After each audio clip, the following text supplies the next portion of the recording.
Hello guys, for tonight ulam munggo, munggong Bisaya. Ayan o, munggo with kalabasa na may dilis na maliliit, tsaka chicharon at dahon ng sili. Walang malunggay, ano. Ayan, tipid na ulam yan. Ayan, napakasarap nyan. Oh my God, thank you Lord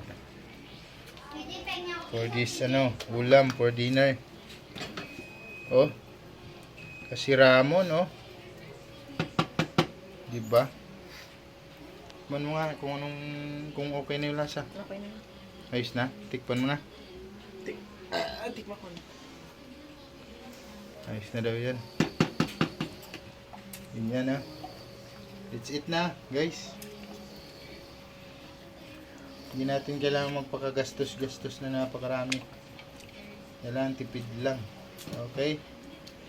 That's it.